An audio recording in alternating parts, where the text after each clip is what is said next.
सितारों का काम है, अच्छा है ना? बहुत खूबसूरत है, खूबसूरत। और ये जी दुल्हन की साड़ी है। ये कहाँ से मिलता था गोटा? घर में तो नहीं बनता होगा ये गोटा? मिलता ये पहले घर में बनता था गोटा, पहले जमाने में घर में बनता था। अच्छा, और ये हाथ से टका हुआ है सारा? हाँ, सब हाथ से टकता है। और ये हम लोगों ने किया है, मगर बहुत कम। यहाँ तो पाकिस्तान आने के बाद तो फिर वो चीजें रही नहीं। ये जी साड़ी है टाइम की, जो बरी में जाने की साड़ी, ब्यूटीफुल साड़ी। क्योंकि आजकल अगर आप ये गोटे के काम वाली साड़ी लेने जाएं तो आपको बहुत महंगी पड़ती है, लेकिन ये घर में बनी हुई है तो जाहिर है इससे अटैचमेंट बहुत ज्यादा होती है। मैं सबसे स्पेशल चीज जो यहाँ पे मुझे पता चली वो मैं दिखाना चाहती हूँ, वो है एक गरारा। अब आप ये देखिए कि आजकल गरारे कितने महंगे हैं, लाखों की कहानी है। और उनमें फिर वो बात नहीं थी, वो फैशन पुराना हो जाता है। कुछ चीजें हैं जिनका फैशन पुराना नहीं होता। ये कौन सा कपड़ा है?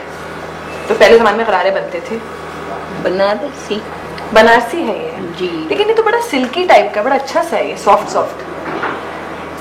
बनारसी बनते थे ना पहले गरारे? हाँ, बनारसी बनते थे। हाँ, बनारसी होते थे, काचोबी के होते थे, काचोबी के होते थे कि उसके बाद काम बना हुआ होता था, सितारों का काम। ये बनारसी कपड़ा से महंगा होता था। हाँ, बनारसी। अच्छा जी, बनारसी गरारा है। और ये कम से कम कितने साल पुराना होगा अंदाजन? पता नहीं, इसके बारे में तो हम कह नहीं सकते हैं कितना पुराना है, मगर ये काफी पुराना है।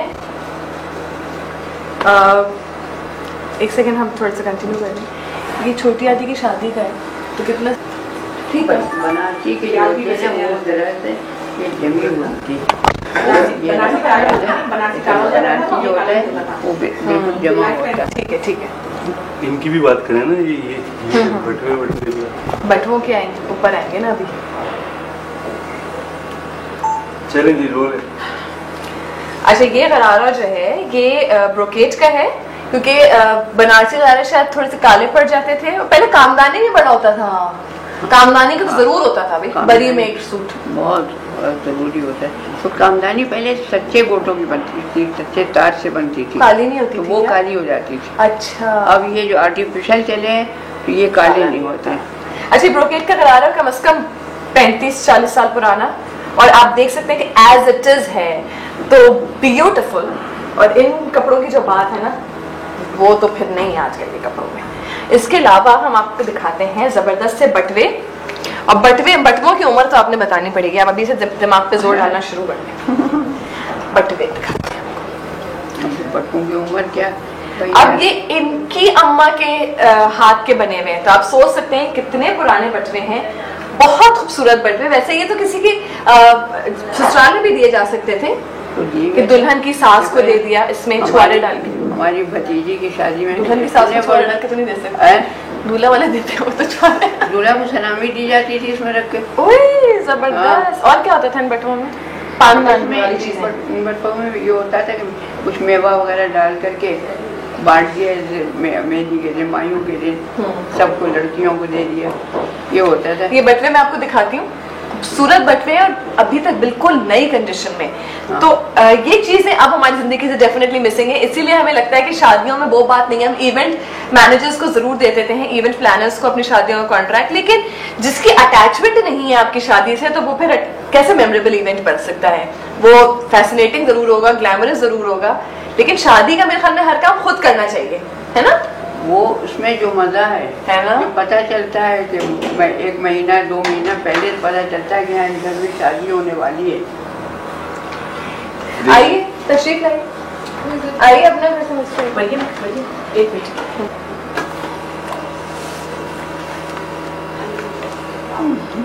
अच्छा, अब आखिर में मैं आप दोनों से ये जानना चाहती हूँ,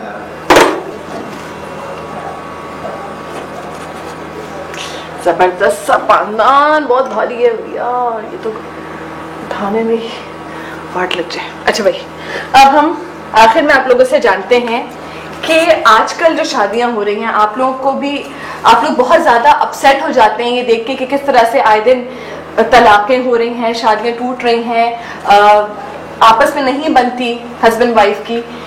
क्या वजह लगती है आपको सबसे बड़ी कि पहले जमाने में शादियां कैसे निभा ली जाती थी और नातफाकियां नहीं होती थी? बेटा अब असल में ये चीज़ है कि किसको क्या कहें, हम तो खुद भी हैरान होते हैं कि ऐसा क्यों होता है। क्योंकि पहले ज़माने में ये होता था कि शादी जब हो गई लड़की की ना, तो शौहर में और बीवी में इतनी मोहब्बत होती थी कि एक दूसरे के बगैर रह नहीं सकते थे। और अब चीज़ ये है कि अब परवाह नहीं है। अब ऐसे मालूम होता है कि खिलौना है, आपको मिल गया, आपको बहुत चाहत थी, बहुत ख्वाहिश थी, आपको मिल गया, उससे थोड़े दिन खेल दिया, दिल भर गया, फेंक दिया, हो गया, दूसरा दे दिया। ये चीज तो आप क्या कहना चाहेंगी फिर अब जिन लोगों की शादियां होने वाली हैं, उनको आप क्या मशवरा देंगी? क्योंकि लड़ाइयां तो शायद होती होंगी पहले जमाने में भी, लेकिन उसका शायद पता नहीं चलता था, पता नहीं चलता। तो आप क्या मशवरा देंगी फिर? मशवरा यही देंगे बेटा कि आप लोग अपनी अपनी जिंदगी को सोचें और आगे बच्चों के मुस्तकबिल का सोचें, और इन चीज़ों को बर्दाश्त करने की सबसे बड़ी चीज़ क्या है, बर्दाश्त की सलाहियत होनी चाहिए। और ये सोच लेना चाहिए, शादी करने के बाद ये सोचना चाहिए कि अब हमको इसी के साथ ज़िंदगी गुजारनी है, चाहे ये अच्छा है या बुरा हो। बर्दाश्त उसमें औरतों को ज़्यादा करनी पड़ती है। मर्द, अब तुमको एक मिसाल हम अपनी देते हैं, हमारी वालिदा और वालिद की मिसाल, कि हमारे वालिद उस वक्त नहीं थे, बहुत गुस्सा नहीं करते थे, मगर ये हमारी वालिदा की हालत ये थी कि जब वो घर में आते थे तो मुस्कुरा के उनका इस्तकबाल करना उनकी ख्वाहिश थी कि तुम मुस्कुरा के मेरा इस्तकबाल करो, और वो हमेशा करती थी इस चीज़। कभी भी उन्होंने नाराज़गी का कोई वो नहीं किया, कभी इजहार नहीं किया, कोई बात बुरी लग रही, हर चीज़ उनको पसंद थी। तो ये चीज़ें थी बेटा जिससे कि कामयाब ज़िंदगी गुजरती थी। सही। और बर्दाश्त और एक दूसरे की राय का एहतराम, बिल्कुल एक दूसरे का एहतराम, उसकी इज्जत का एहतराम, दूसरों की इज्जत का एहतराम, ये चीज़ें जो थी उसमें कामयाबी होती थी बेटे। घर बड़े आबाद रहते थे, खुश रहते थे लोग। यानी होता ये था कि अगर देवर भी है ना तो उसका भी बड़ी भावज अगर है तो वो भी ये कर रही है कि ऐसी कोई बात ना करो कि इसको बुरी लग जाए। और इसी तरह से बड़े जो होते थे वो भी इस चीज़ का ख्याल रखते थे। बिल्कुल। आप बताइए कि आपको क्या लगता है कि क्या वजह थी कि पहले की शादियां चल जाती थी, नातफाकियां नहीं होती थी, बदतमीजियां नहीं होती थी, तल्ख कलामी नहीं होती थी, जबान दराजी नहीं होती थी, अब वो चीज़ क्यों नहीं है? पहले बेटे देखिए, बड़ों की नसीहत पे जो है ना, लड़की जब रुखसत होकर आती थी उस पर अमल भी करती थी, और वो बातों पे समझ लीजिए बहुत अच्छी तरह से समझ लीजिएगा, अमल करना और उस पे चलना बहुत बड़ी बात होती है। आजकल ये अच्छी चीज़ों को अपना लें, अच्छी बातों को अपना लें। और सबसे बड़ी चीज़ क्या है बेटे कि हर औरत को, मर्द को, सबको चाहिए अपनी ज़बान को कंट्रोल करके और ये सोच के कि आगे जो है इंसान, अगला इंसान जो है उसके दिल पर न जाके कोई बात लग जाए, ऐसी बात करो ही नहीं, दिल आज़ारी ना हो। हाँ, दिल आज़ारी ना हो। आप यही कह रही हैं कि जो माँ बाप कहते थे लड़की को सिखा के भेजते थे, सिर्फ लड़की को कह देना सही है आपके ख्याल में कि सिर्फ लड़की? हमारे माशरे में क्या होता है, कभी कभी सिर्फ औरत बर्दाश्त करती रहती है, उस पर जुल्म भी होते हैं तो वो कभी कभी नहीं बताती, और कभी कभी वो मर भी जाती है उसमें, वो बीमार हो जाती है, फिर आप पछताते हैं। क्या मशवरा देंगे आप ऐसे लोगों को जिनकी शादियां होने वाली हैं या जिनकी शादियां हो चुकी हैं और आप चाहती हैं कि उनकी बेहतर जिंदगी गुजरे आगे? बस यही कि भाई ऐसी बात ना करें कि जो आपके दिल को तकलीफ पहुंचे या आपको कोई बात बुरी लगे, जो उस पे जो है आप अच्छाई को ख़त्म छोड़ दिया और बुराई को आपने पकड़ लिया। बात ये कि हर घर में होती है, तल्ख कलामियाँ भी होती हैं, ये भी होती हैं, लेकिन दर गुजर करने की आदत होनी चाहिए दोनों में, मर्द में भी और औरत में भी, दोनों में होनी चाहिए। बहुत बहुत शुक्रिया, आप दोनों ने वक्त निकाला, क्योंकि आप लोगों ने जो बातें बताई जाहिर है फिर और कौन बताता, हम लोग को शायद वो बातें नहीं पता। Thank you very much. अच्छा, ये कर लेंगे, ये क्लोजिंग, बहुत बहुत शुक्रिया। एक मास्टर एक इंसर्ट भी चाहिए, वो तो बहुत चाहिए, वो तो जी। हैदर पे मैंने सोचा लेकिन कर दूं जी, वो ठीक है। शुमाइला, हर चीज कवर हो गई मेरे ख्याल में। ठीक है जी, इमाम साहब ने बता दिया था। जी रोलिंग क्यों, बहुत बहुत शुक्रिया।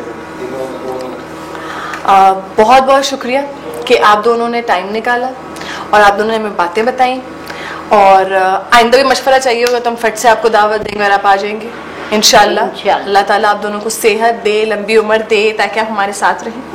Thank you very much. कहते दिया बुलवाया, आप लोगों ने भी बुलवाया, इतनी इज्जत दी आप लोगों का भी शुक्रिया कि आप लोगों ने हम लोगों को मौका दिया, आने का मौका दिया। राय बहुत बहुत शुक्रिया आप लोगों का भी। बहुत शुक्रिया से इधर टर्न कर। अम्मी आप भी दुआ दीजिएगा, आप भी दुआ दीजिएगा जी बेटा अपने घर में खुश पूरा आबाद रखें। आप लोगों को भी अम्मी इनका तो कहीं बस नहीं चलता कि मुझे अमल से जिंदगी बनती है, जन्नत जी पे जहन्नम भी।